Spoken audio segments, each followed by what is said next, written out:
latest water testing conducted June 2025, no? Masyado pong mataas yung fecal coliform sa tubig ng Abacan River. Pag sinabi po nating fecal coliform, para po sa ating mga tagapanood, no, ito po yung traces ng human excreta or pupo natin na napupunta doon sa tubig. At doon po, base po doon sa resulta na nilabas doon sa water test, may mataas po 1.6 million coliforms per cubic milliliter, no? Ganun karami. So, madaling sabi, it is not safe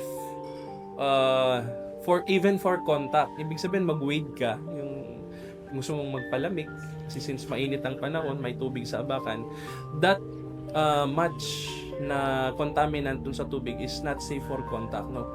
Kaya ang paging public health implications niyan, particularly sa kalusugan po nating mga taga-Angeleños, baka pag naligo po kayo diyan, pagkaahon po ninyo, hindi naibsan yung pakiramdam nyo dahil sa init ng panahon. Pag-ahon ninyo, may katikati na po kayo, no? So it's not safe based on those tests. And Consumption sa isda. And even for the consumption of fish na nagtatrive po doon sa Abacan River, with that number of coliform, syempre sir, affected yung mga aquatic life po natin na nandoon. So it's not yet deemed safe, no? Kasi syempre, nandyan din po, no, na-accumulate ng ating mga fishes na around doon, na-accumulate nila yung mga coliforms na doon, na-absorb po nila, no? So it's not safe. Generally, it's not yet safe for consumption. Kahit nakikita natin na madaming birds, migratory birds na nandyan, and we see thriving fishes, kaya nga yung sa pag-aaral din po ng ibang national government agency, particularly for the species ng tilapia natin, tilapia species are naturally adaptable to their environment, na thriving.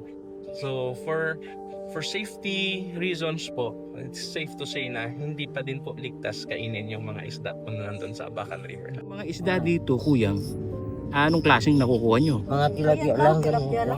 Tinadaing. Tinadaing.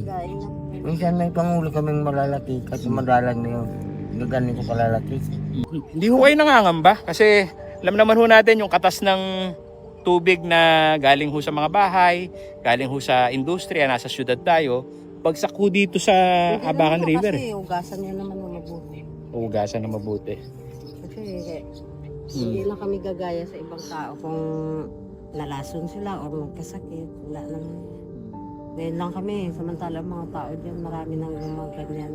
Iba nga taga-IPSA, nagdadayo pa dito eh. May kwento na dito sa nakikita nilang pagbabago. Pero kung bibigyan mo ng porsyento, malayo pa tayo para tuluyang ma-rehabilitate ito. Malayo pa tayo kasi for the longest time, kailan lang ba ini-implement nila ang pag-aayos ng septic vault?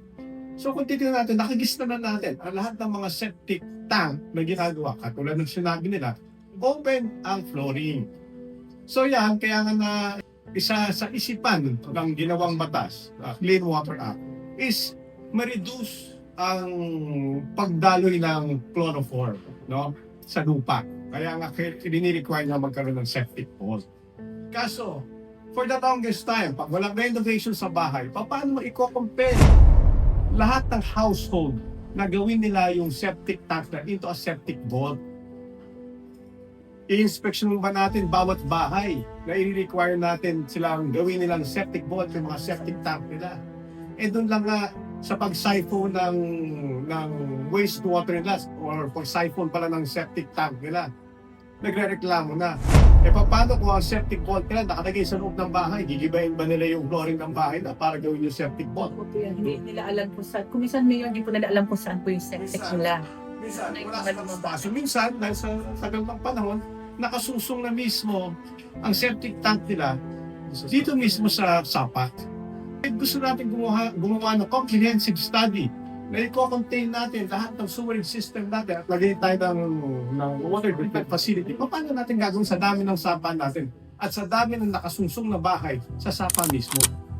Punta kayo tingnan nyo lang, mula dito sa San Nicolas, pababa, hanggang San Jose, pababa. Tingnan yung halos ng bahay, yung inaayos natin yung protection doon.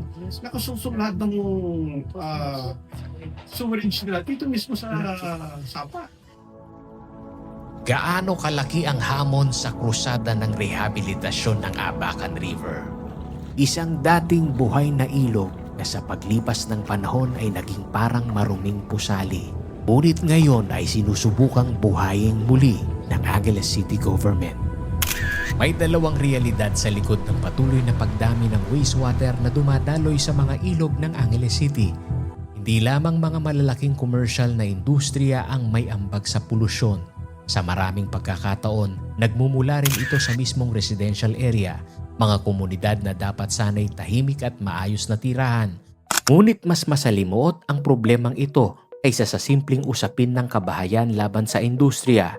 Sa ilang kaso, nakatago ang operasyon ng negosyo sa likod ng residential address, mga lugar na nasa papel ay bahay, ngunit sa aktwal ay nagsisilbing pabrika. Isang halimbawa nito ang isang noodles factory na matatagpuan sa loob ng Villa Dolores Subdivision sa Barangay Santo Domingo. Hindi dapat ganito po. O sir, kasi dapat may screen yan, protected. Wala dapat yan ganyan. Titignan mo to. Punong-puno din yan ng ganyan dito itong nakatakip siya. Kung nakatakip na yan, kanal yan sir, diretso. Kung makikita mo, itong wall na to, ito yung wastewater na doon, diretso. Diretso na yan doon sa likod, sa may creek na yan. Ayan po. Napakit. Lahat kasi yung CR nila. Ito yung CR nila. Pati sa Singapore talaga pag manufacturing industry, hindi tayo pwedeng ganyan. Yes sir. Meron kang required number ng CR for the number of persons. They have 16. So, dalawa sa lalaki, tatlo sa babae. No? May ganun pa. Meron silang residence quarters. Categorically speaking, Doc, isa sila sa may ambag kung bakit sobrang baho nitong creek dito sa Santo Domingo. It's probably one kasi yan, stagnated yung water nito. Dahil yung sa likod din nila, mas maganda kung makikita mo sana. Tapos nasa wall yan eh. Dito. May pool of water na dyan sa Pilipos. Kung ano mo, yung pool of water dyan, naiipon siya dyan, tapos saka siya bababa dyan sa... May video yung staff kanina na nakikita nyo, so I can show you na. Pabila niya, pwede natin tanong din sa likod. So, yung enforcement natin, are we considering magkaroon ng closure order for this site, yung business nito? As to sanitary concern, sa office ng sanitation division, I am recommending the temporary revocation ng sanitary permit kasi major public health concern ito. May mga vermins, wala silang pest control, walang water testing na ginagamit. So yung discharge, kita naman yung walang sewerage treatment, the wastewater is directly discharged doon sa my creek. So pending that compliance, they have to comply before namin sila papayagan na resume ng operation. Saka syempre, pagkain yan, sir, Paul. Correct. And nakita mo yung mga tao nila, walang suot na proper PPE. As much as possible, we want manufacturers to really follow yung tinatawag natin good manufacturing practices. No? At yun naman din yung directive sa atin ng ating mayor, no? You up the standards of Angeles City when it comes to food. Also from... Ano sinasabi ng barangay na they are not aware? Actually, sir, no? Hindi daw nila alam. Ano ba yung naging tricky dito? Bakit nakapag-operate na without knowing na... Walang na-registered lang nila office. Tapos meron silang kinuhang certification pa. Actually, yung village homeowners president dito nag-release ng certification na it follows sanitation standards and law. So that's why pupuntahan din namin ni mamaya yung Village Homeowners Association. Bakit sila nakapag-issue ng certification? Ano yung basis din nila? Ano naging basis nila? Bakit pinayagan nila? Opo.